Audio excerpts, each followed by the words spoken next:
Yeah. I love my HBCU. And boy, I love it, love it. I love it, love it. I love my HBCU. And man, I hope my team they won one. Yeah. I hope my team they won one. Yeah. Man, I hope my team they won one. I hope my team they won one. Yeah. I tune into the HBCU Sports Lab to see if my team won or lost. If they lost, I'm quiet as a mouse. But if they won, keep tab. I'ma do the dab, yeah. Dr. Cavil, he know what he be talking about. Mike and Charles, they know what they be talking about. They compress the analytic data with the hip hop. If you know them like I know them, they gon' tell you if your team, if they won or lost, and who the ball, who the ball. So listen to Professor, yes sir, and pay attention, cause he gonna teach a lesson. This is Dr. Cavil's Inside the HBCU Sports Lab with Mike Washington Charles Bishop. Mike Washington is out on assignment. He's treating the big wigs to dinner, man. He's spending some money, man. Spend money on us like that, I'm gonna have to talk about him. Well, I'm gonna give him a pass because y'all treated me pretty well in the 50s. So I got to shout out to both of y'all for that. So I know where deep pockets can go. Yeah, he know what he doing. He know how to set it out, as we like. Yes, indeed. Welcome to episode 421 of Inside the HBCU Sports Lab radio show and podcast. That is covering the sporting HBCU dash for all things HBCU sports for institutions large and small, from the NEIA to the NCAA. We share insights and information on the HBCU sports culture, HBCU athletic aesthetics to facilitate the story of HBCU athletic programs in the business of HBCU sports. We just call it HBCU sports pedagogy. I'm your host, Dr. Kenyatta Cavil, along with my co-host, Mike Washington Charles Bishop. We are filming from our home studios and sending a signal live to KCOA's 1230 AM studios with the Texas Radio Hall of Famer, multi-Hall of Famer Ralph Cooper in the beautiful home of Texas Southern University from Houston, Texas.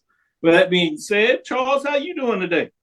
Doing well, Doc. It is game week. We are finally here. We get a little bit of football this weekend. Week 0 is upon us, so looking forward to getting over to Atlanta, Jackson State versus South Carolina State MEAC SWAC Challenge. Did you say it was game week? It's game week. It's game week. It's here. It's here. So there's like a game coming up this week. We got a game coming up this weekend. Looking forward to it. Man, I forgot.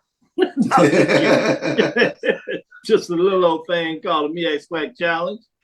Big time matchup between Jackson State University and North Carolina Central. Depending on what side you come from, you may say SWAC MEAC Challenge. But that's true. With that being said, today's episode of Inside the HBCU Sports Lab is sponsored by THD Agency LLC. THD Agency is a company that provides sporting and educational and consulting and data analytics. I'm going to jump with sauce so we get a little chance to talk about it, since it's just you and I. We can get into a little banner and give a little more in-depth thought instead of just providing this as general HBCU news. You know, we've been talking a lot about these television opportunities and television deals. Well, HBCUGameDay.com is reporting that CIAA and HBCU Go were unable to reach a long-term agreement as the season nears. It appears that a budding long-term media relationship between HBCU Go and CIAA is no go at this time. Less than 1 month after announcing a set of 5 football games to be broadcast on the emerging platform, including a November 11th CIAA championship game, CIAA officials sent an email informing school officials that a long-term deal would not be taking place at this time. The email and sources indicate that the parties are still negotiating the deal to broadcast the games this season on a game-by-game basis. Specifically, the email on behalf of CIAA Commissioner Jackie McWilliams this past Thursday stated that the league would not enter into terms with Allen Media Group / HBCU Go due to terms that are non-negotiable. Allen Media Group, led by Chairman and CEO Byron Allen, bought HBCU Go in 2022 and broadcast HBCU football game, basketball games in 2022 and 2023. We also know with the SWAC, they will be broadcasting other sporting events as well. But in this case, the email indicates that HBCU Go was seeking a 10-year deal. If you recall, Charles, is similar to what they did with the SWAC. Sure. Don't have the length of what they did with the SIC because they also got to deal with them as well. But on the counter offer, CIAA was seeming to want to shorten the deal in terms that they wanted. So there was some terminology that may have pushed the deal to a 5-year type of deal, but that still wasn't quite enough. There was quotes in this specifically from the email that says, quote, "For the past 6 months, we've done our best to align the agreement with what was presented and proposed by AMG HBCU Go back in the fall for consideration," end quote, the email reads. The email was also sources indicate that there were discrepancies on the length and terms of the contracts. Attempts have been made to reach officials both by the conference and HBCU Go to get quotes directly from them. But another quote in regards to this was a huge opportunity to shift the CIAA media right platforms and exposure for all CIAA sporting events. You know, they've done a lot of work for themselves. They've had other partnerships and deals, and previously had a deal with ESPN. But in terms of this quote, it also says, "We even explored shortening the term to 5 years when they made unexpected shifts from what the original proposed to the conference." As when you get into this, you have the attorneys, both from both sides, they have to read the agreement deals, and then obviously it goes to the conference commissioners, goes to the presidents, chancellors. Then that's on the school side, and then when it gets to the media corporate side, you got those presidents and also CEO in terms of Byron Allen or whoever he designates in terms of what he sees, and then obviously their lawyers have to read it in terms of their counsel. With this being said, you know, what are your thoughts on this? Just general course of business? Any concerns you see in regards to where this may be going? Do you think at some point they will probably find a way to agree on some terms? What general comes to mind when you hear this news about the impasse at this point in terms of extensive long-term contract between the CIAA and HBCU Go and the Byron Allen Media Group?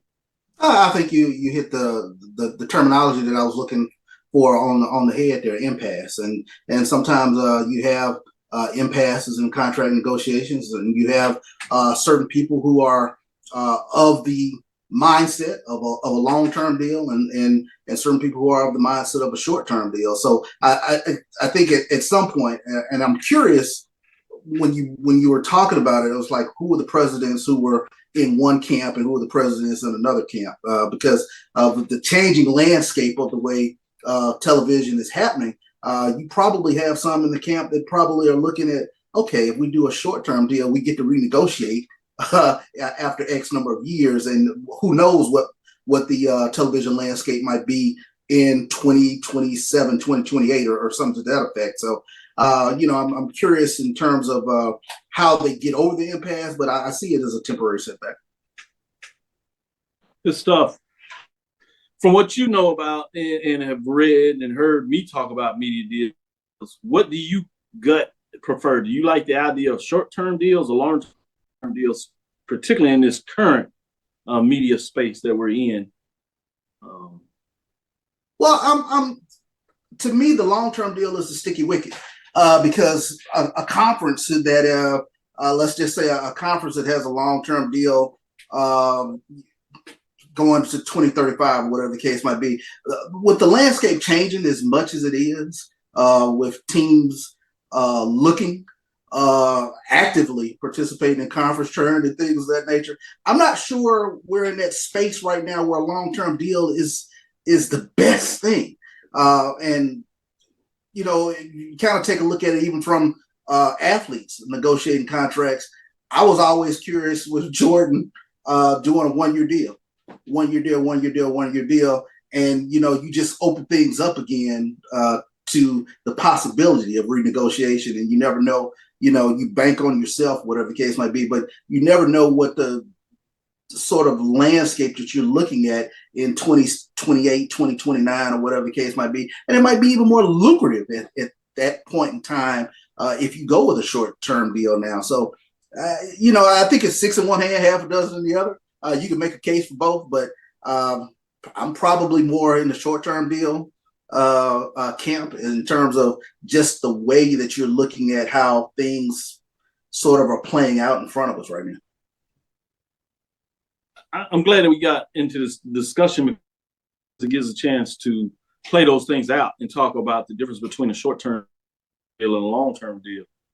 As you look at it in terms of contracts with a player, the benefit of a short-term deal, if the market is growing, then you can take advantage of it. So that's one of the things that I think is a challenge in this current marketplace, because if you're looking from a linear deal, the challenges you have is linear rights and the funding part of linear are decreasing. People are cord cutting, right? And so those are little challenges you got. And you have this space where you got the streaming coming up, Apple, obviously YouTube, and those type of platforms in a lot of ways that are looking to get into business in regards to what they're seeking to change it. So I think that's the challenge that you're right. When you're looking at that space is what you're going to do it. And if you take the bigger picture, what you see with some of these conferences, oftentimes you see them thinking about doing short-term deals with the idea that they get a chance to come back for negotiations. But then that means that you got to be prepared for expansion. What is going to give you the benefit of being able to push the prices that you're seeking to increase it? What are you going to be able to put on the table to demand more? Because it's not necessarily that the marketplace is growing. It's oftentimes that you create the marketplace, in these cases, by expansion. So look at the Big Ten. When they came up for expansion, one of the things they looked at is you had the normal growth in the market, but you also had the opportunity, if they could bring in different brands, in this case, UCLA and USC, then they could command even more money in regards to the marketplace. So one of the challenges that you get in with HBCU programs, do they have the ability to really expand the market?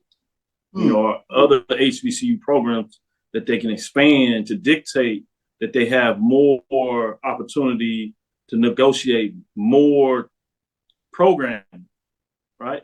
So when the SWAC was at 10 schools, they only had so many football games that they could program. When they go and span to 12, you have more content. So you get paid for that more programming content. So there's a lot of things that you want to look at in the marketplace to determine whether a long-term or short-term deal is beneficial. So it's good that you brought that up when you talk about whether you're going to focus on short-term or long-term deals. Mm-hmm. No doubt about it. That's a fascinating conversation that I'm sure at some point, you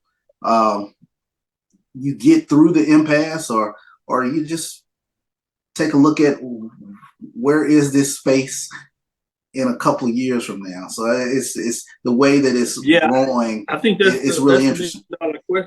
And when you talk about it, exactly right. AD drops out, and he's similar to you. Long-term deals are better for the television media and short-term deals. And I will say that the long-term is certainly better for the media from a lot of times, especially if they're going with a new brand or a new business, because it gives them a chance to get the sponsorship. If you're going with a short-term deal, it's harder for them to make the money back on short-term because they're trying to spread out and get the marketplace. I don't necessarily believe that it's always good for the conference. Like I was saying, is what are you doing in the conference to generate the fact that you're going to ask for more money? Just to say that over 5 years that you're going to ask for more, the market doesn't necessarily dictate that. The prime example of that is the Pac-12. The Pac-12 died because they didn't go to market fast enough in regards to the short-term deal that they had. Which is the fact that the market cratered under them when they were looking for the deal. So they couldn't get the money that was out there because the marketplace literally cratered. So those are other issues. Even the ACC, while many people think that it's going to die, one of the ways it's able to sustain now is because it has a long-term deal that is locked, plus the guaranteed rights, obviously, but it's locked everybody in that space. Sure. And so and in 10 years, if the marketplace totally changes, they could benefit the fact that the marketplace is back up versus trending down right now. So I think we have to be careful of automatically thinking that just because you do a short-term deal that it's automatic beneficial to a conference. That is not always the case. Let's go to our first break. We'll come back on the other side, and we'll get into some sports talk. But I wanted to open it up because I thought it was intriguing and gave us a chance to talk a little bit about the business side again that we like to do on the show to make sure that you get into a little bit of business banter of HBCU sports. With that, we'll take our first break. We'll come back on the other side and give you some more football talk.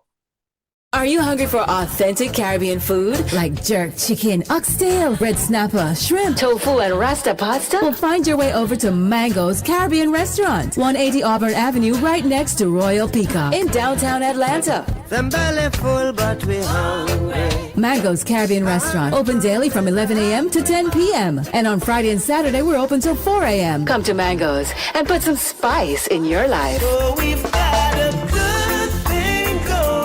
Mango's Caribbean Restaurant, 180 Auburn Avenue, right next to Royal Peacock in downtown Atlanta. For more info or directions, call 404-698-3992 or log on to mangoscaribbeanrestaurant.com. For instant coupons, text MANGOS to 313131. Tell your mama hungry, papa hungry, brother hungry. Mango's Caribbean Restaurant, authentic Caribbean cuisines. Open up the door, tell your mama hungry. This is Ryan Fulford. AD Drew and I are co-hosts of the BCSN Sports Lab. We talk about all things related to HBCU athletics. From the games, teams, coaches, and fan interest stories, we cover it all. You can find our shows on Facebook at BCSN Sports Lab, YouTube at MyJBN Online, and everywhere you listen to podcasts like Anchor, Spotify, Google, and Apple Podcasts. You can also find the show on the Jericho Broadcast Network's app. Make sure to download.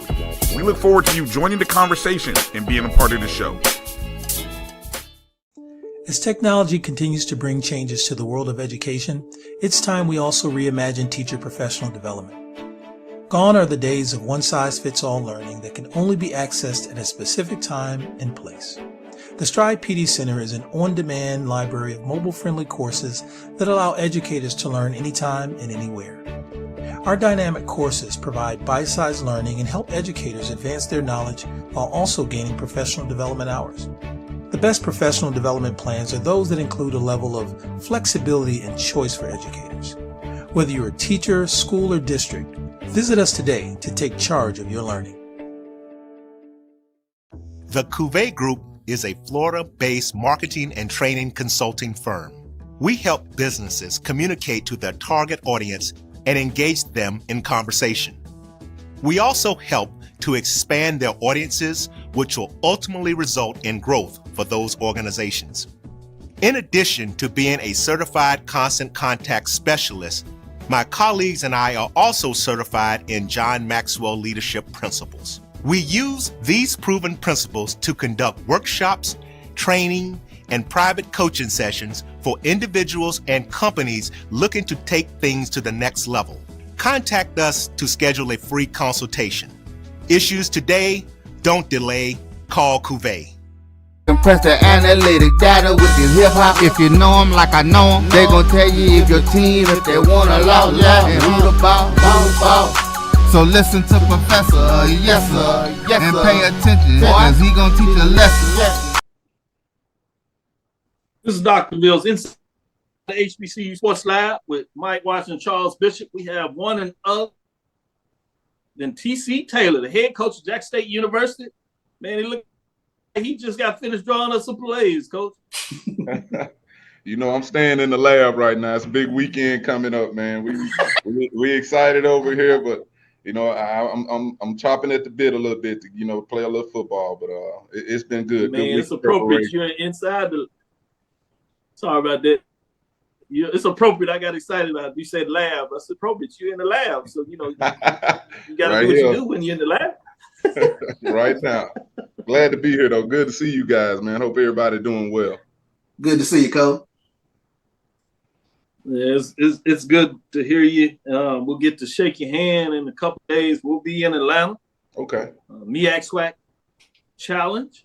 SWAC MEAC Challenge, depending on which side that you want to bring it up. We don't understand how y'all lost the naming rights to the MEAC SWAC Challenge. I guess they went in alphabetical order. I guess it might be above your pay grade, so we won't blame it on. But let's get into it. I did want to ask you this question to kind of start things off from a preparedness. You've had an opportunity to play, coach in the Celebration Bowl multiple times, and obviously recently in the MEAC Challenge. What is the difference in terms of preparation for a bowl game versus starting the season off with this class? I don't think it's too much difference. We know, what's at stake anytime the MEAC plays the SWAC. A lot of bragging rights involved, and you got one conference that's competing with the other. You talk about the fans, the bands, and everything. It's a highly competitive situation, and I think what better way to start the season off with a MEAC SWAC or SWAC MEAC challenge, and you end the season similar with the same type game. It's going to be a physical football game, and that's what we've been preparing our team for. MEAC plays a physical brand of football. I make no mistakes about it. And I can say it because I've coached in it, and had some success in that league. They play a physical brand, they want to hit you in the mouth. The SWAC is a little more fanfare. You usually see a lot more points scored in the SWAC, and, bigger pageantry and everything. So I think it's awesome to start the season that way and to end it that way in two great HBCU conferences. What is the benefit of being able to have that experience of being on both sides, if you would, in regards to being a coach in the MEAC, understanding literally the preparation and the style of play that is played in the MEAC, but also having the benefit of being in the SWAC recently in terms of the style of play and maybe how it slightly has changed over the years? Is there a benefit to that? No, I wouldn't say so much as benefit, but I will say the one benefit is you're getting to go against great coaches from each conference. Great coaches from each conference. I even think back to when we was at Central and we played in the Celebration Bowl, and we played against a great Gremlin team led by Devontae Kincaid and Coach Fobbs. They had a lot of NFL guys on that roster. So to be able to go up against a great coach like Coach Fobbs was, and then you flip the script and, go against Buddy Pough a couple years ago. And then you think back when I first got to Jackson State in 2019, heck, we played Bethune-Cookman in the MEAC SWAC challenge against Coach Terry Sims. So to get the opportunity to play against all these great head coaches and these great players, it's been tremendous, and I just think it's paid dividends. And like you said, I got a lot of experience in Atlanta, a lot of experience over there in the city of Atlanta. So it's been for the most part for me to say I've been able to participate in those type games year after year. It's been a blessing, this deal that we're in, the coaching profession, it's day to day. So anytime you can have those opportunities to play in several Celebration Bowl, another MEAC SWAC challenge, it's a blessing from God. You almost have as much experience as I do in Atlanta. That's another show. Charles, go ahead. Coach, I wanted to ask this question in terms of there's an unbelievable amount of curiosity about this Jackson State football team, but could you put out there for the fans across the nation, what type of Jackson State team will the TC Taylor bring to Atlanta this weekend? Yeah, I think that's a fair deal. All the questions that everybody have, I always talk about how we had so much turnover with this roster, a brand new coaching staff. But one thing, Charles, nothing that hasn't changed is the expectation of this football staff, everybody in the building, these players that we were able to recruit, the fans and everything. But we want to preach physicality. We talk about being physical, and I want to execute. Take the first game, for instance. You talk about being on a stage like ABC television, everything that comes with that. I want to go out there and basically have a good, clean football game, with all eyes on us. It's not just HBCU world that'll be looking at. You got the SEC world, ACC, because we're on, we'll have that national spotlight. So it's big for me, not a lot of bad snaps, holding penalties. The special teams look good, and just put a good brand of football on that evening for the entire country. Because anytime you can get that kind of platform, it's a lot of coaches across the country right now wish they can have that opportunity that we're going to have on Saturday night. But to get more to your question, I just want to play fast. That's the thing I talked about our guys with, just play fast. But while we're playing fast, we're playing a good, clean game. We're executing at a high level, and go out there and execute the plans that our coaching staff has put together in order for us to go win the football game. I heard you mention you're chomping at the bit, and understandably, you have a fan base that's really, really chomping at the bit. How exciting is it for you to put your team out in front of this rabid fan base? My mama was telling me the other day she couldn't get to you with so many people around you, but it is what it is. Just excited fan base ready to watch Jackson State ball. I mean, everybody is excited about the newness right now and, the things that we've done over the last couple of years. But I know it's all about winning football games. We got a big task ahead of us talking about three-peating as a SWAC championship and going to play for that third Celebration Bowl. But these kids, they understand the assignment. They really do understand the assignment, especially the guys that we brought in. They really inherited a responsibility to go out there and play a good brand of football for Jackson State. And they tell me that on a day-to-day basis. They're excited. I'm excited, looking forward to it. But, for the main thing, I tell them, just take it all in, because once this thing takes off Saturday, it's going to be flying, especially these next 3 weeks. You talk about a opponent like South Carolina State and Buddy Pough, and we all know what that FAMU game is about with Coach Willie Simmons. And then we got to go open up Baton Rouge in 3 weeks down there at Southern. So this is going to tell me a lot about our football team going forward. But we're excited about it, and I wouldn't have it no other way, Chuck. One more quick question, and I want to ask you about this. And I don't want to say the difficulty, but the uniqueness of preparing for a senior like Corey Fields, a veteran, if you will, a quarterback who's been there, done it, seen it all. What is the uniqueness in preparing for a veteran quarterback at this level?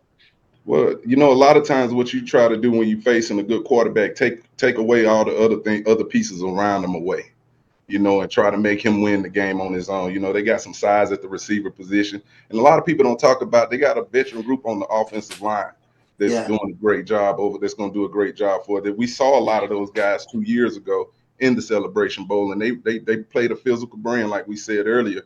But we know in order to, take some of their success away offensively, we got to stop that kid. That kid he's played a lot of football. He's seen it all. He knows Coach Pough. He knows what type of football they want to play, even though they do have a new offensive coordinator in there. But, they got a chip on their shoulder. They came back coming off a 3-8 season. They felt like they was a lot better. And I do think they were a lot better. He missed, 4 games last year. And that meant a lot to that football team. But it's like I told the team this morning, this is a football team that beat the team that beat us in the Celebration Bowl last year. They did beat North Carolina Central, and so we know in order to have some success this weekend, we got to stop the quarterback. Sure. Man, you talk about that offensive line with Nick Tace, Cam Johnson, and Corey Field in terms of him coming back. There's a lot of dynamics I'd like to get into a little bit. What do you think they're going to try to do in this game in terms of, do you believe they're going to try to run the ball a little more and be physical at the tack, since that's one of the things that a lot of the MEAC seems to want to do, or do you think they're going to open it up a little more? Previously that the offensive coordinator that was, that they brought in, just studying him as a coordinator, he spreads the ball a lot of quick game type of concepts as far as the passing game, which kind of play into their hands, getting the ball out quick. We preach about our defensive line, so we got to get there, get our hands up, and try to take those quick game passes away. But it's gonna kind of be like a championship bout. When you got 2 boxes going there, they trying to feel each other out. You got 2 new coaching staffs. They got some question marks in certain places on offense and defense, and same for us. So I think the second half is what's going to be interesting. Anytime you got a lot of turnover for our staffs, a lot of new players, who can go in there at the halftime and make those adjustments and come out, and find a way to win the game. I think that's what it's going to kind of be, a little slugfest, a bunch of jabs thrown in the first half. And then in the second half, you're going to see people open up and throw some haymakers out there. Speaking of haymakers, are there any players that you're really excited to get on that turf this weekend? Hold on before you answer that. We're going to take a second break. We'll come back, and we want to make sure you get a chance to fully answer that question. You talk about playmakers and all this fighting. rhymes true when you got Edwin D. Moore out here talking about SWAC is Ali, MEAC is Frazier, SWAC is Sugar Ray Leonard, MEAC is Hitman Hearn. So all these fighting vernaculars y'all got the folks excited, man. They going to the box. Hey, now Atlanta's gonna be something beautiful this weekend. If you can get there, everybody needs to get to Atlanta this weekend. I tell you that. I booked my plane ticket and hotel. I'll be there, shake your hand, and let you know I'm ready to mix it up as well. Stick with us, Coach. I know you're busy, but if you would give us a little more time in the second half, we want to get in there and talk a little bit more on the defensive side of the ball for both teams. Give you a chance to answer Charles' question in regards to getting a little more insight and some details of what this football team will look like. We'll be right back after the second break. It's never too early to plant the seed, to share the tradition, and instill a sense of pride in your HBCU with your little ones.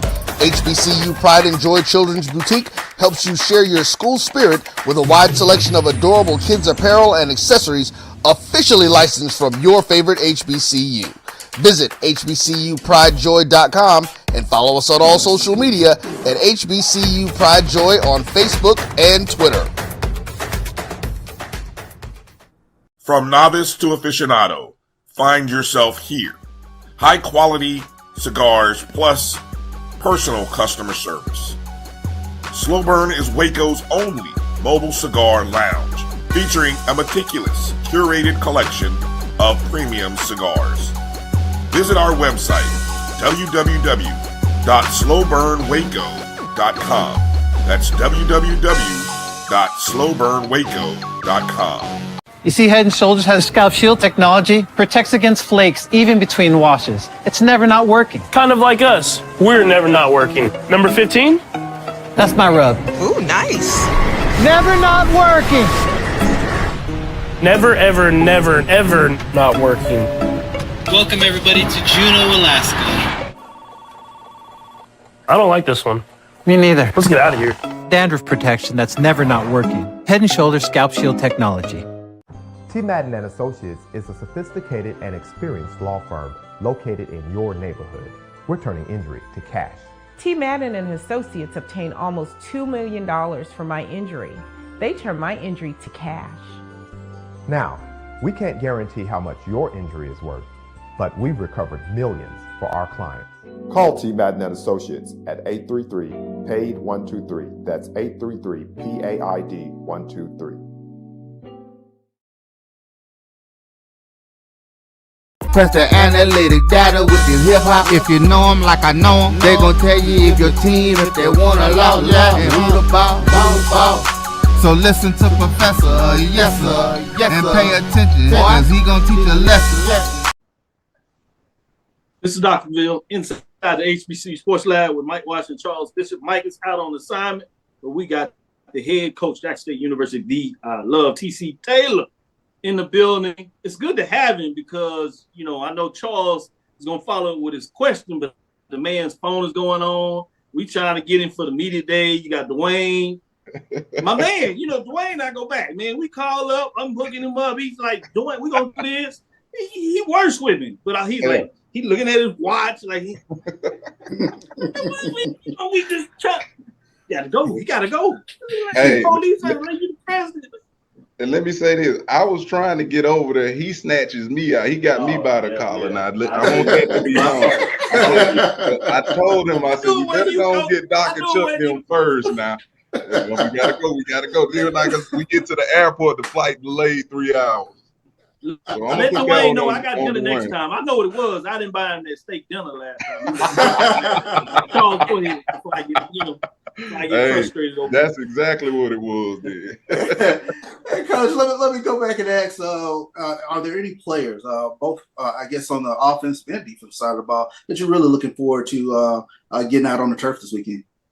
We could talk about a lot of guys, and I mean that wholeheartedly on this football team, especially the ones that's been here. You know, you talk about the J.D. Martins, the guy that came down to SWAC Media Day, Devontae Davis, Antonio Doyle at the defensive end position, Evan Henry at the O-line position, Rico Powers at receiver, Jalen Hughes and Keevrick Wiggins has been having great camps. But, you know, the thing, Chuck, that I'm more intrigued about are the new faces.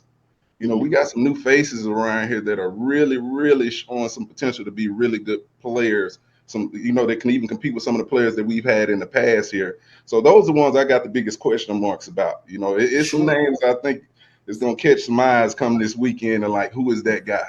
And it's quite a few. That's something that I pride myself on, you know, in this staff, that we've done a good job for us recruiting depth. You know, recruiting depth. You know, everybody's dealing with an injury here or there, but you know, when you're able to plug in another guy, a fresh face in there, and not skip a beat, that's always good. Junior Miller, a guy that's been on the shelf for a couple of years. I hate to call his name, but he's been doing some special stuff on the football field. But those are the ones I'm kind of excited about, all the new faces. You know, it's Guthrie from Delaware State transfer. He's been having a great camp. And, you know, our specialists, you know, we got Matt Nola, All-American punter in here. This kid can flip the field. We call him G-Baby. He was here last year. He did our kickoff stuff. He'll handle our kicking duties. He's been lights out. So I can go on and on. But like I tell the guys, nothing matters to me till I see you put it out there in the game and go do your thing when the lights are on in front of the crowd. Sure. Man, I like you dropping those names. That's pretty good, Coach. Now we got something to keep our eyes and look at. It's game week. Mention him. It's game week. Hey, but so much to go back on film now. I understand. I did want to ask you this question about fast. You know, you said earlier in the interview that you want your team to play fast. Mm-hmm. What kind of things do you do in practice that puts in motion the mindset and then the actual action of playing fast? Well, the thing in practice is everything is based on tempo. I mean, you know, as far as our stretch, our transition from drill to drill, we don't do no walking around. If you come watch our practices, you'll get tired watching it. You know, just the way that we demand our guys moving around at a high level, at a high tempo pace. And also, too, you know, you just preaching tempo. You know, I think it's great when the referees come in here and they direct those scrimmages and they're allowing us to move fast, but understanding the speed of a game, how a game actually works when you're moving at tempo, you know, making sure we're set at certain times. But you have to preach that to a football team now, because you playing football games, and that's what it is in college football now. Everything is fast. You know, you want to get the ball snapped fast, and you got to make sure your defense that's the number one key when you're dealing with tempo. You know, facing these high tempo offenses, a lot of substitutions, and then they're getting the ball spotted, snapping the ball in 4, 5, 6, 7 seconds. So, you know, I'm on my coaches a lot too, as far as getting the calls in. You know, be sure about what you call, have confidence in it, and go with what your heart is telling you, you know, because that's what it's going to be. When we get to those game situations, it's going to move even faster, and the thought process has got to be a whole lot different as well. You know, it's not just moving fast. You got to be thinking fast at the same time. So you got to be able to comprehend the play, go out there and execute it, and move it physically at a fast pace. But it's something that we preach every day, every station, every period in practice. You know, we'll go out here tonight. We're doing night practice tonight. Shout out to President Anthony. You know, got our lights going on the field right now. So it's going to be a beautiful thing. We're going to try to simulate what it's going to be like this weekend. But the same deal, we'll get out there. And like I said, from beginning to end, we're moving. You know, I don't like to be out there long. If we're moving at a good tempo and I get what I need to see, we're off of there. But you try to preach and execute those things in practice. Tell Dwayne to tell Ashley to stop calling. You know, we know he worked everything out. He's excited about being. Just tell him we'll get to him next time. I'm sorry. I wasn't supposed to say that. Go ahead, Charles. Wrong interview. Coach, I mean, you're a former player. How is it having those lights out there for practice? It's amazing. You know, what it did for those kids the first time we were able to go out there under the lights last week and see their energy level. It was huge. It was huge. And being able to simulate those type situations for us game, it was good for our kids, for our coaches, trainers, everybody. It was just high energy. And then let me say this, it's been hot. Right, exactly. It's been hot. So, you know, you got to be careful with that. You know, we was out there the other day, and you talking about 103, 104, 105 temperatures as far as heat index. So you got to be able to take care of your student athletes as well. And that's what these lights allow us to do. You look at us down the road, we play a Texas State team. That's a night game.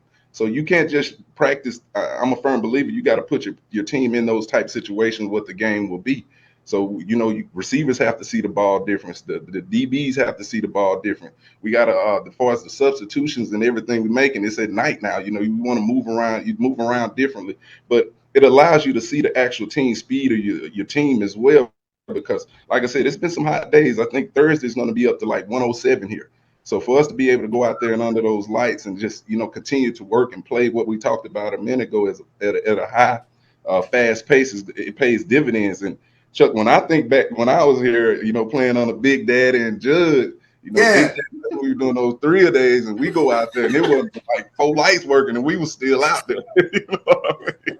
So Big Daddy didn't care if it was dark or not. We're gonna get that practice.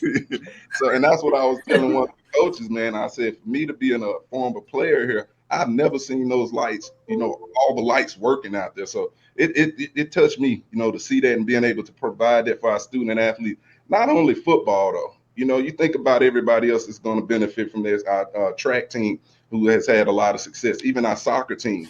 Being able to get in some of those cooler nights and, pop those lights on, or those early mornings, some teams may start at 6 o'clock. Heck, it's dark out there. So be able to turn those lights on, these student athletes see, we have a big demand for excellence, and we're going to continue to be excellent here, at this program. There it is. There it is. You much respected when Linda Johnson says best wishes, Coach Taylor from Alkanite. So, even respected from the vaunted rival. So a lot of stuff going on there. But talking about the game, let's get a little bit of talk in this as we start to close this out for you. How much do you focus on your game plan implementation versus the game plan that you're doing against your counterpart, in this case, South Carolina State? To answer your question, you got to stick to what you've been practicing. You got to stick. We've had quite some time to start, preparing for these guys for a good football team. And like I said, I know what Buddy Pough brings to the table. You talk about a guy that's been coaching, longer than I've been living. So you're talking about loads of knowledge. He put out a great article talking about the JSU team is better than the 2021 team. I'm like, all right, Coach, I'm kind of keeping an eye on you with that. I know you created a little bulletin board material. You know what I mean? But so you're talking about one of the GOATs, one of the winningest coaches at South Carolina State. And I mean, he's sly, ain't he? Oh, no doubt. No doubt. But I think what better way as a first-time head coach to go play on ABC against a legendary coaching program like South Carolina State. But what I'm going to do, I'm going to trust my coaches to answer your question. Those guys really been working their butts off. We got a great staff here, great coordinator, great offense coordinator, defense coordinator, position coaches. Everybody around me has one goal set, and that's to win a championship. But we're taking it one game at a time. So we're going to go out there. We pretty much have finalized all our game plans. We're going to stick to it. I told them by tomorrow, everything need to be clean. It has to be right by tomorrow. You want the players believing in that plan as well. So we're going to go with what we got, what we've been preparing with probably the last couple of weeks. We're going to stick to it. And, you got the players got to play, though. The players got to play. We can put these extravagant plans together, but in the end, it's about the Jimmies and the Joes on the field. Let's get back a little, Jimmy and Joe, if you allow me. I know a lot of this is about your team, but I'd be remiss if I didn't focus a little bit in terms of the defensive side for South Carolina State. They always seem to be loaded. You experienced that, and they seem to find these gems in the rough in South Carolina, and they find a way to get them opportunity where they work them out and they go do well at the NFL level. But you got Patrick, defensive lineman, all American, obviously Jared, Octavian, Aaron as the linebacker, but they got a front three that are all conference players preseason. Some of them last year, some of them getting looks. Juniors and seniors. Talk about what makes them formidable from your perspective from a defensive side of the ball. It's tradition. It's tradition. If you think back when we played Central, the linebacker that's all world with the Colts, the D linemen, those guys were draftable guys that are still playing in the NFL right now. They traditionally, they believe that they're going to build that thing around playing good defense, and they're going to play hard. you know, and that's just something they hang their hat on. You know, we coming into a game 2 years ago, we're 12-1, they're a 6-5 team, but they came out and set the tone defensively. Those same couple of D linemen you talk about, seem like they've been there 7-8 years. I'm like, man, they ain't gone yet. they taking 2 COVID years, huh? Yeah, you know what I'm saying? I'm like, they still there. I mean, that brings up a good question, Coach. I mean, how disruptive is a defensive lineman like Patrick Godbolt? Oh man, shoot, he plays on the other side of the line of scrimmage. That's what he does a good job of. But that's what we got to, you know, be able to handle the penetration by those guys. You know, this kid has a high motor. He's not very big in stature, but you know, as far as him being built and play with that type of leverage, you know, we're gonna have to deal with that. And here's another thing, you know, I talked about those guys with all the knowledge, and you know, they've been around Coach Pough as well. We got an entire group, you know, besides Evan Henry, a bunch of new faces on the offensive line. And I challenge those guys, you know, you guys got to come together and figure this thing out, because this group here, what I do remember 2 years ago, they didn't stop. You know, they didn't take plays off. They were steady coming the entire football game. And that's, like I said, that goes based off of a lot of tradition at South Carolina State. One thing Coach Pough going to do, you know, he might throw that ball around a little bit, but he's going to run that ball and play good defense. You know, and that's what it is. And those guys buy into it and they play their butts off for him. But a player like that, you got to account for him, know where he's at on the football field, and, you know, just try to, you know, go right at him.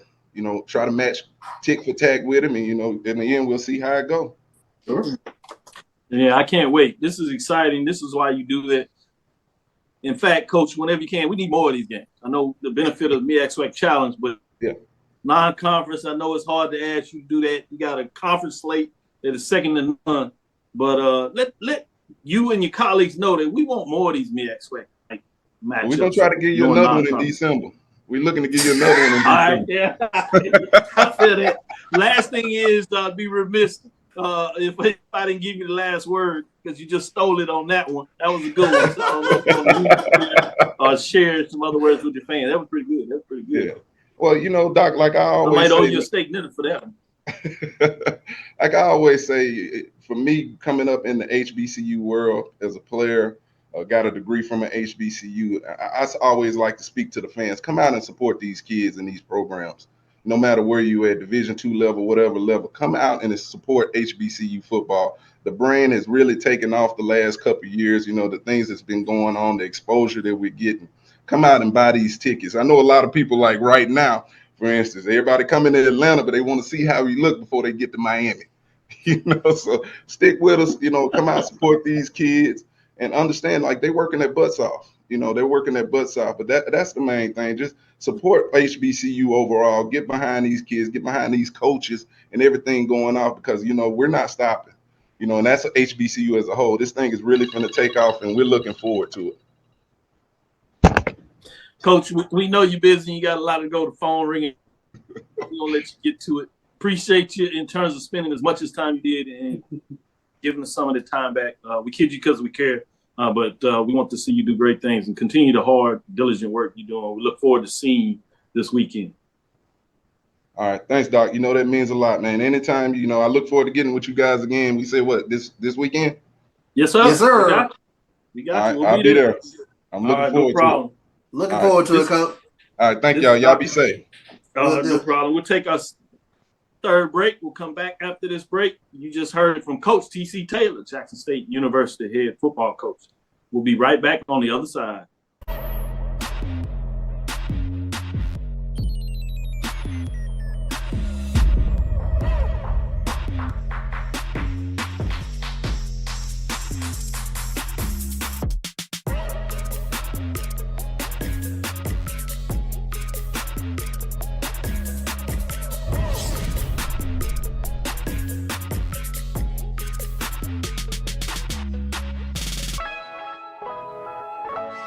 Since 2002, Empowerment Resources, Inc., a nonprofit organization, has empowered more than 1,500 youth and adults in Duval and surrounding counties. Through its programs, Journey into Womanhood, Girls Mentoring, Life Skills for Teens, and parenting education coaching.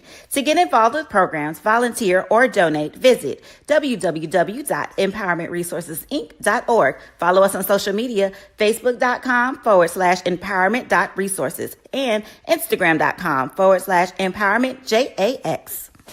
You're looking for the latest information on Southern University sports, the Southwestern Athletic Conference, and HBCU athletics. There's only one place to go. Tune in to the Carlos Brown Show, exclusively on the Black College Sports Network. When it comes to professional learning, teachers deserve better. From the leader in online learning, Stride brings you the Stride Professional Development Center, an on-demand library of mobile-friendly courses that gives teachers choice and flexibility, allowing them to learn anytime and anywhere. Our dynamic courses provide bite-sized learning and help educators advance their knowledge while also gaining professional development hours. It's time you take charge of your learning. Visit us today to get started. Press the analytic data with your hip hop. If you know them like I know them, they gon' tell you if your team, if they want a law, and who the ball. So listen to Professor, yes sir, and pay attention, cause he gon' teach a lesson.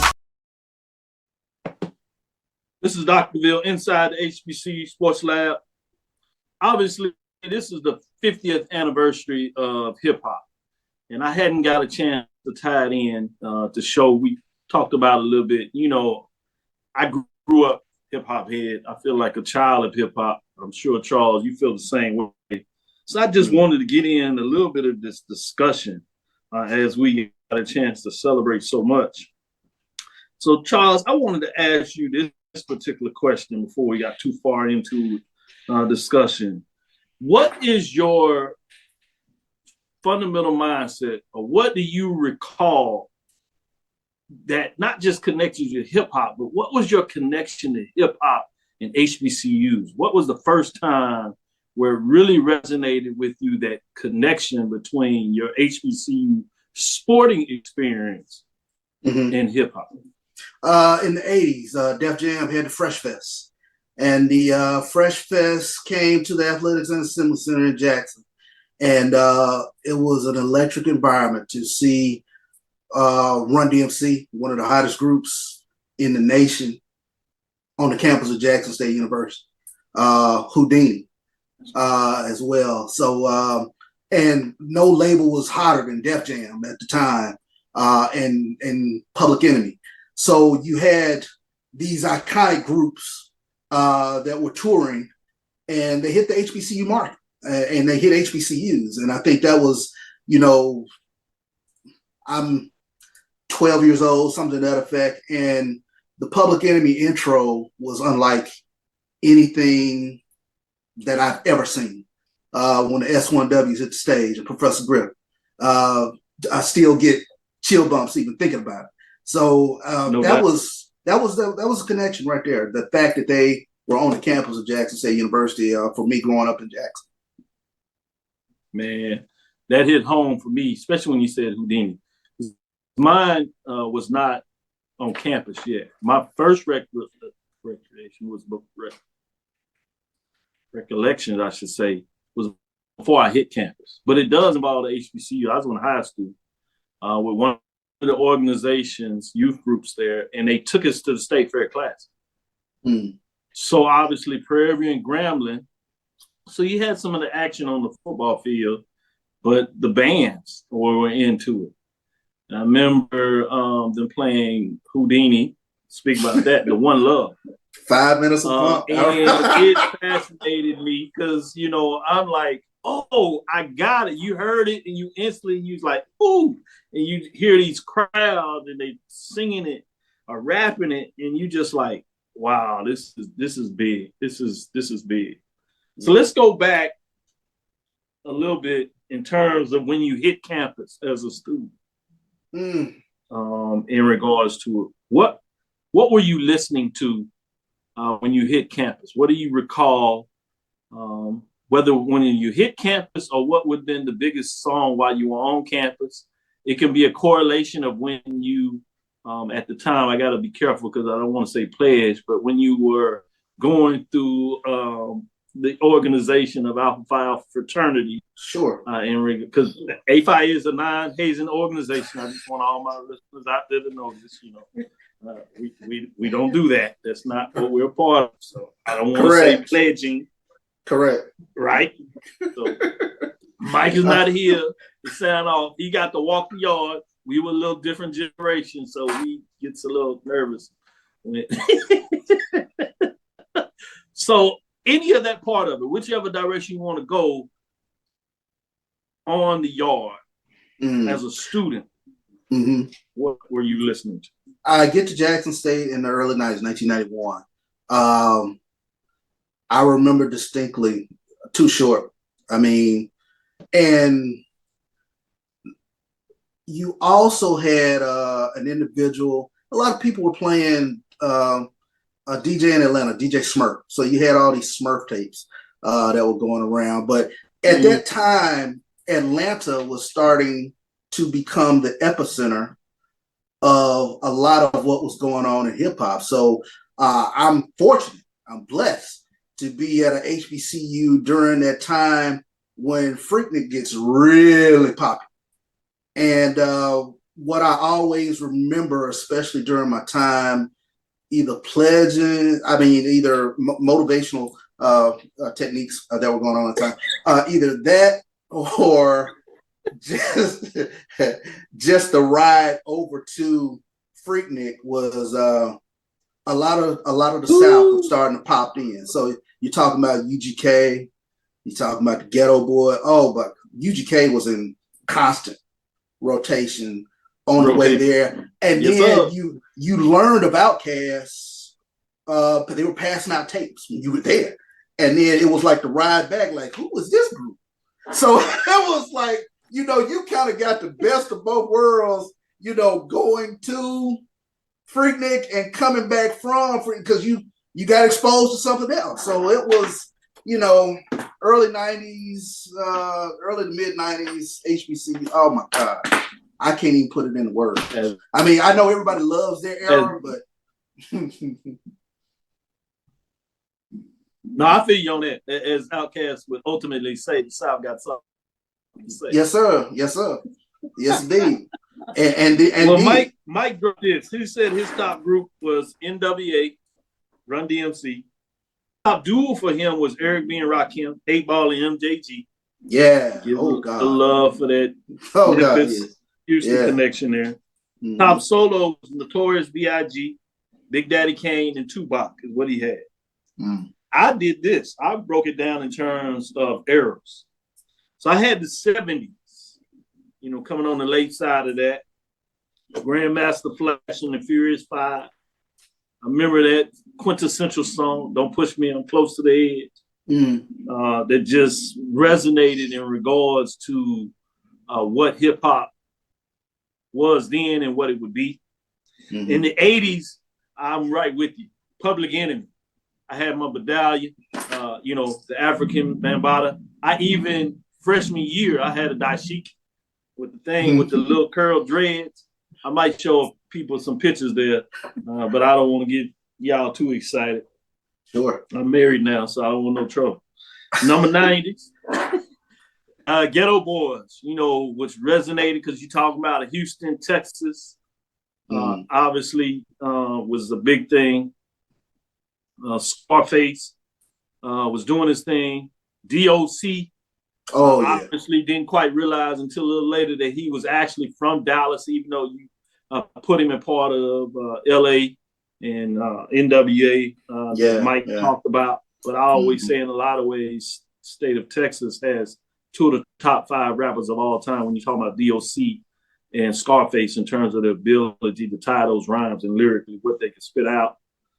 Obviously, Scarface has been able to do it over a period of time. And DOC, he really shot it out the box almost with just one album, what he's put out there. 2000s that you talked about was Outkast. 2010s, there was a group of them. Lil Wayne, Drake, Kendrick Lamar, J. Cole kept me into it. And then obviously for the younger generation, at least for the beats, the Migos and stuff of that. But I want to take this second break, come back on the other side, and see if we can give you a little bonus time. So stick with us.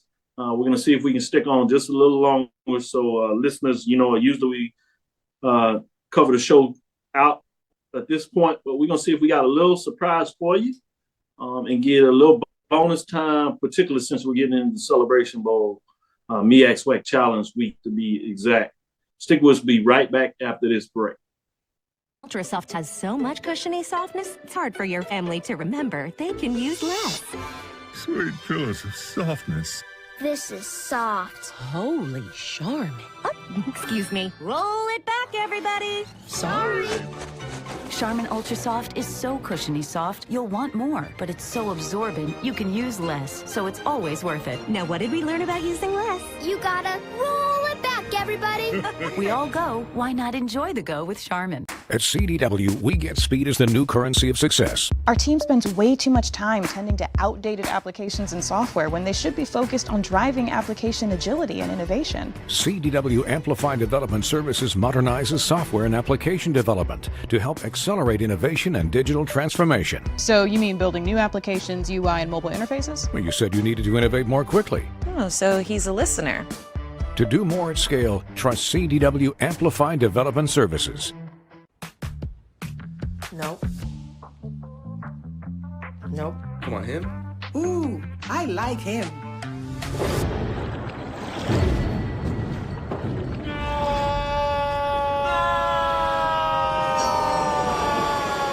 Quick, the quicker picker-upper. Bounty picks up messes quicker, and each sheet is 2 times more absorbent, so you can use less. He's an 8. He's a 9. Bounty, the quicker picker-upper. That's a pretty tight spot. Watch this. Of course your Buick parks itself. That's so you. It's just up here on the right. Of course you know where we're going. That's so you. Kinda got a sixth sense. And a head-up display. They're here. Hit the field, warm up. You brought all these players in your Buick? Yeah, So you. it is. There's a Buick that fits your life, because at the heart of every Buick SUV is you. If you think all pads are exactly the same, think again. This is Always Ultra Thins reinvented with the Always Triple Protection System. This pad wicks gushes 90% faster, absorbs even more so you can feel dry, and locks odors in. Rethink your pad for up to 100% leak-free and odor-free comfort with the totally reinvented Always Ultra Thins. This is always like never before. Are you hungry for authentic Caribbean food like jerk chicken, oxtail, red snapper, shrimp, tofu, and rasta pasta? Well, find your way over to Mango's Caribbean Restaurant, 180 Auburn Avenue, right next to Royal Peacock in downtown Atlanta. Them belly full, but we hungry. Mango's Caribbean Restaurant, open daily from 11 a.m. to 10 p.m. And on Friday and Saturday, we're open till 4 a.m. Come to Mango's and put some spice in your life. Oh, we've got a good thing going. Mango's Caribbean Restaurant, 180 Auburn Avenue, right next to Royal Peacock in downtown Atlanta. For more info or directions, call 404-698-3992 or log on to mangoscaribbeanrestaurant.com. For instant coupons, text MANGOS to 313131. Tell your mama hungry, papa hungry, brother hungry. Mango's Caribbean Restaurant, authentic Caribbean cuisines. Open up the door, tell your mama hungry. This is Brian Fulford. AD Drew and I are co-hosts of the BCSN Sports Lab. We talk about all things related to HBCU athletics. From the games, teams, coaches, and fan interest stories, we cover it all. You can find our shows on Facebook at BCSN Sports Lab, YouTube at MyJBN Online, and everywhere you listen to podcasts like Anchor, Spotify, Google, and Apple Podcasts. You can also find the show on the Jericho Broadcast Network's app. Make sure to download. We look forward to you joining the conversation and being a part of the show. As technology continues to bring changes to the world of education, it's time we also reimagine teacher professional development. Gone are the days of one-size-fits-all learning that can only be accessed at a specific time and place. The Stride PD Center is an on-demand library of mobile-friendly courses that allow educators to learn anytime and anywhere. Our dynamic courses provide bite-sized learning and help educators advance their knowledge while also gaining professional development hours. The The best professional development plans are those that include a level of flexibility and choice for educators. Whether you're a teacher, school, or district, visit us today to take charge of your learning. The Cavil. Compress the analytic data with the hip hop. If you know them like I know them, they gon' tell you if your team, if they want a law, and who the ball. So listen to Professor, yes sir, and pay attention, cause he gon' teach a lesson. This is Dr. Bill inside the HBCU Sports Lab. So with this final part of hip hop, I did want it makes sense for the 50th anniversary that John Grant has the remaining tickets is 1,500 plus ticket. Coca-Cola fan experience will be Dougie Fresh. And what that looks like. And with that being said, we have none other than Coach Pough giving us a little time. He has a meeting coming up here in terms of the players meeting. So we're going to get him in here, but wanted the chance to get legendary coach on. Coach Pough, how you doing? Hey, Dr. Cavil, how are you today? I'm doing well. Just so I'll make sure I have it correct because I don't want to hold you on because I want to make sure I get my next interview. How much time do we got? You got what you need now. I'm done for the evening. At least I think I am. I never know for sure. That's perfect. That's but I kind of think I'm done. Yes.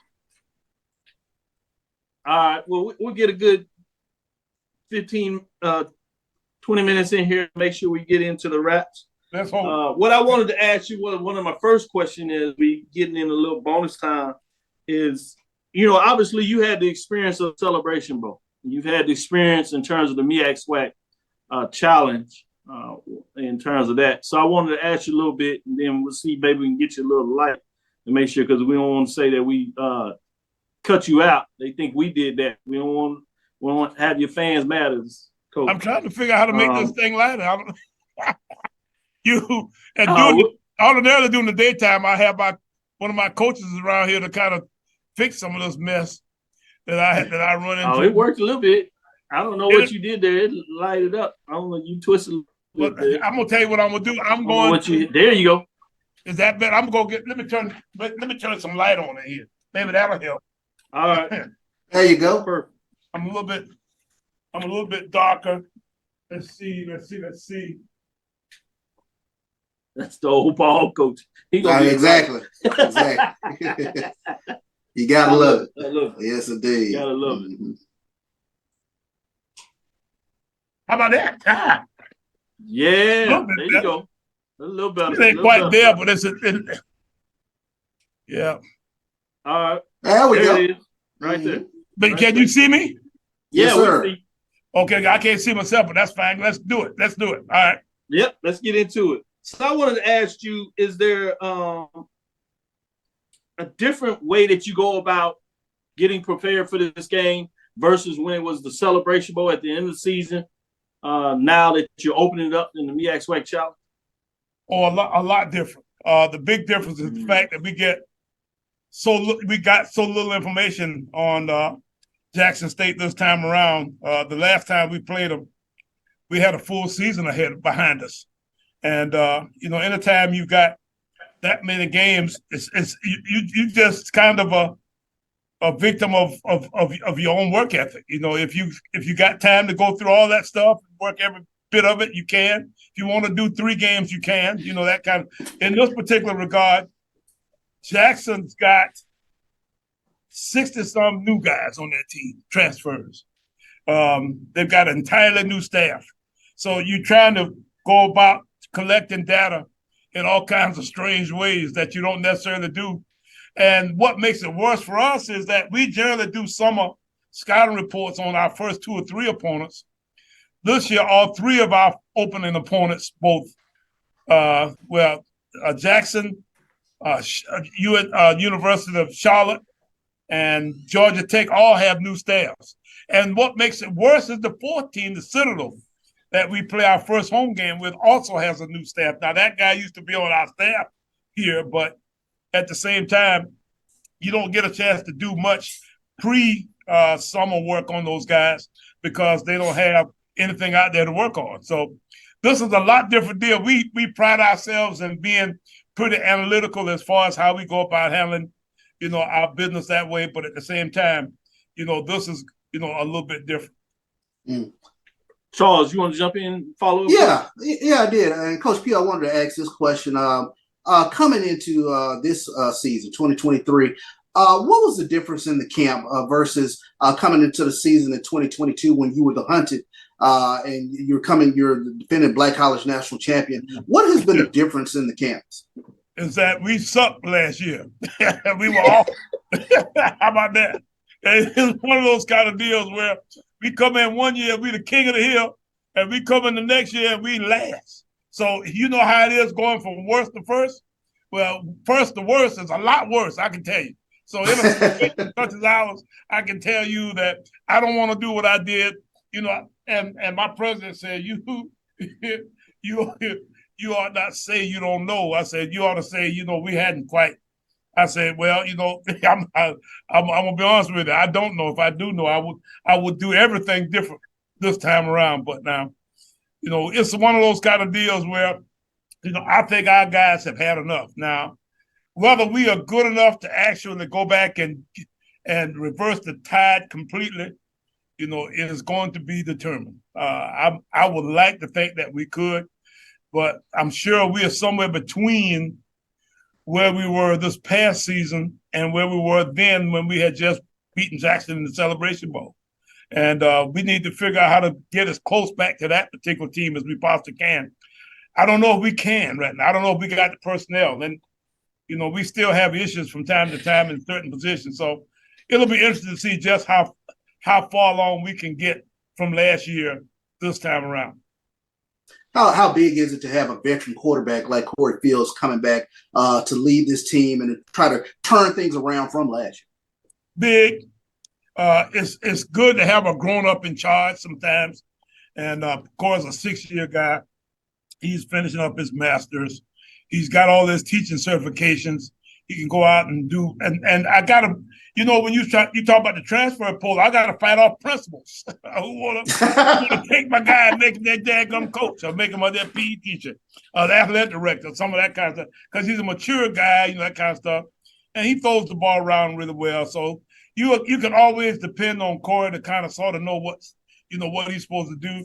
And he may not necessarily execute sometimes to the level that I like him to, but it's not for lack of trying. Offensively, you have the big men up front, Nick and Cam, in terms of what they were able to do. Do you stick since you got a new coordinator coming in there? I know you can't give us your full game plan, but just in general, do you do what you always do with the idea that you want to run the ball, or you think you're going to do a little more, maybe throwing the ball around a little bit more? Well, we need to do both. I think the key to offensive success is to mix it up. I think you gotta be able to do both. And I don't know in today's game if you can run the ball, if you can't throw it. I don't know if you can throw it if you can't run it. So, you got to have an idea about how to do both. And this guy that we've hired, Kevin McGort, is a veteran of a session or two in our league, so he kind of knows South Carolina State and the MEAC. He has not worked against Jackson before, but we're looking forward to seeing how he develops. This is not a life and death kind of deal here, Dr. Cavil. We would like to get in here and beat up on Jackson. That'd be a lot of fun. I tell you what, our fans took a lot of joy in it, but at the same time, I don't know enough about us or them, to kind of predict. Guys say, do you know? You think you're going? I don't know what I'm going into right now. It's going to be interesting to see. I'm just like you. I'm going to the game waiting to see what happens. With that, now let Charles jump back in here. When you do that, you're right. This is one of the most challenging analysis I've done on many of the HBCU programs, because there's so many teams that are taking the next step, but there's some question mark here and there, and you're like just trying to figure it out. But for a coach, in terms of game planning, how much do you just say, all right, we're going to do what we do or what I think we can do, and then you make your changes based on what you do well in the game, versus of trying to figure out what another team may want to do or not. Yeah, this is the kind of game that you want that guy on the sideline, who's got, a riverboat gambler or whatever you want to call it. He can fix things on the run, He's a MacGyver guy. So, in a situation where you get into these kinds of situations and you see things, you can go and have an answer, that kind of stuff. So, I'm hoping that we've got that kind of expertise on our staff. It'll be interesting to see just how we react. This is a great evaluation for us. It's a good opportunity to start a year. And for me, I got 2 new coordinators. My defensive guy is a good old veteran MEAC assistant. He's a Morehouse guy. Them guys down in Morehouse, they think they smarter than the rest of us. And I sit there and listen to them. They sure will tell you what they are. and I think all of them are really smarter than me. The first criteria in me hiring a guy is he got to be smarter than me. I say I don't need him.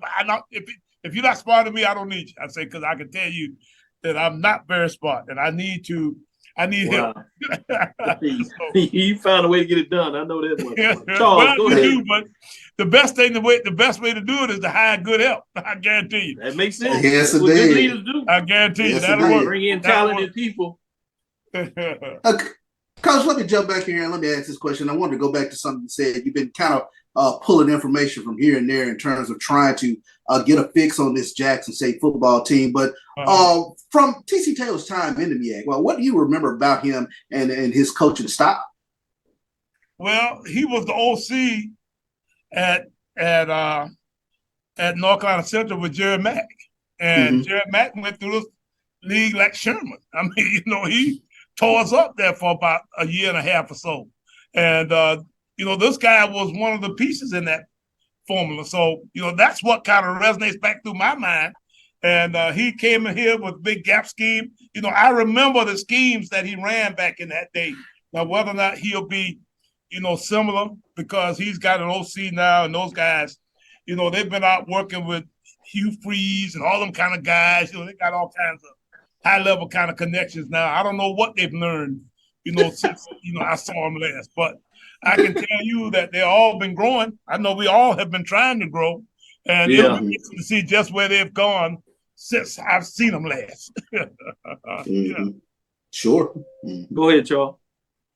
Well, no, I think that was a great answer because I think the uniqueness of that team being the roster turnover that's been there, and then the uniqueness of your team trying to bounce back. A lot of new faces. Are there guys on your team that you're really looking forward to what they can do this upcoming Saturday? Well, we've got freshmen. We got young kids. Now, the old guys, I kind of sort of know, what their means of abilities are. So it'll be okay for those guys. But we got a couple freshman running backs and a freshman wide receiver and an offensive lineman and a linebacker, that kind of stuff. And we got a couple transfers too. We took a defensive back from Alcorn, a guy named Malcolm McGee, who's a safety, and then we took a tight end from Chattanooga, Keyshawn Toney. And then we took a linebacker. And believe it or not, the reason I took the linebacker was because his highlight film was mostly him beating up on South Carolina State. So I figured that, what? I'm going to take the guy to keep him having to play against his butt again. I know that's right. Linebacker from Delaware. So guys say, I don't know whether this is irony or doggone. The guy just wanted to try to show me how much. I don't know what the world was going on there, but I can tell you what. It dawned on me that I thought I was better off taking him. I said, you need to be on my side. I said, because otherwise I'm going to have to kill you. Let's stay on that defensive side of the ball. You got Patrick, Jared, Octavian, the linebacker, Aaron Smith, defensive front. So in a lot of ways, people are expecting that defense to really, give some teams some fits. Yeah. I know you don't want to necessarily talk too much about that, but what are your expectations of what you have on the defensive side of the ball? Well, we got a lot of returning personnel. We got some good guys. Let's face it, Godbolt and Jablonski Green, I think, about as nice a two defensive ends you have. And Jablonski's about one biscuit now from being a defensive tackle. So, he's kind of moving in a direction now where, he's a little bit at one time I thought he was like that guy that plays for the Rams. What's that guy named from Pittsburgh? And Aaron Taylor, whatever his name is. Anyway, Aaron Donaldson. Aaron Donald. Aaron Donald, yeah, that guy. Yeah, I thought he was that guy for a while because he was that kind of size looking body and he was quick as all get up. But now he's kind of a slug. But I pick at him all the time because he's 300 pounds now. I think he's going to be a professional prospect though as a defensive tackle. And nice. We moved him down inside some, so he'll play that some. I guess I just gave away something. And then we have 2 or 3 other linebacker, defensive back type guys. We get Jalen Evans back. We lost our best defensive secondary guy in last year before the season. And we got him back now for a 7th year. And then we've got we lost B.J. Davis, the linebacker number 5, that really ran around and struck a lot of guys. He grad transfers out of here to East Carolina. So, we've gotten, I think, the majority of that team back in place now. We got a new scheme. And I don't know whether we'll be quite as successful in that scheme as we was in the one last year.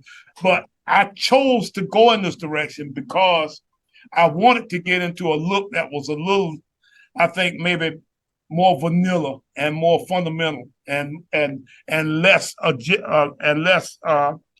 I guess maybe attacking because I wanted to be sounder. And I like the idea of not giving up. We gave up too many big plays last year. So that's kind of a mission to try to see if we can be better that way on defense. So it'll be interesting to see exactly, how we go about handling our business. We may have to go back to business as usual from last year because we can go back and do what we did. But at the same time, we'd like to try to see if we could maybe be a little less doggone attacking. Last question I got for you, Coach. Obviously, after having the success and participating in the Celebration Bowl, ultimately becoming Black College National Champions 2 years ago, you talked about how much the television exposure really took things to another level that you may not quite expect. Now you're opening it up on ABC on Saturday night prime time. Talk a little bit about what you know now is the opportunity and potentially the importance of being able to play in a game like this. And I appreciate it too. I think we'll probably have about as high numbers as you can have for schools such as ours, in a game such as this. ABC, I think, has got a nice little project on his hands here that Saturday evening to, get us in front of the entire HBCU country that way. And, I think I could not go anywhere. The game that we did in the Celebration Bowl was still probably the most seen that I've ever been a part of. And, we've been a part of some pretty good sized games. So it's pretty obvious that, that they had a good idea about this because they named this thing almost immediately before the Celebration Bowl goal, thinking that there'd be an opportunity for a rematch. I didn't think they thought we'd win at the Celebration Bowl. I think they thought we'd be trying to come back and get a win and try to get even, They had no idea it'd be the opposite, but at the same time, it's now our job to make sure they don't get even. Now, whether we can or not is to be determined. No doubt. Well, I'm going to leave you with the last word before we take this last break, and then we'll come back and close the show. Anything that you want to share in terms of questions that we didn't ask? No, it's always just a tremendous opportunity.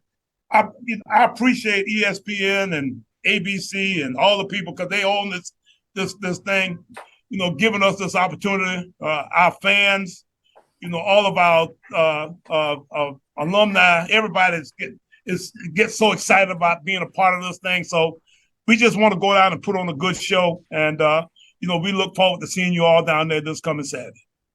Yeah, we look forward to seeing you, Coach, chopping up a little bit. Know you game ready, so we'll get a chance to do a little more afterwards after everything goes down. As of Sunday night, there were only a little over 1,500 tickets left. So I'm Is sure they that sold right? a little bit. Yeah, according to John Grant, giving us that update there. So it's going to be a big one. Look forward to it. Okay. And we can't wait to see you down there, Coach. Good luck this week. Thank you. Good luck, Appreciate Coach. it, man. Thank you so much. Thank you. We'll be right back after this, and we'll close out the show with this last break. That's none other than South Carolina State. Coach Buddy Pough, the Hall of The Cavil Group is a Florida-based marketing and training consulting firm.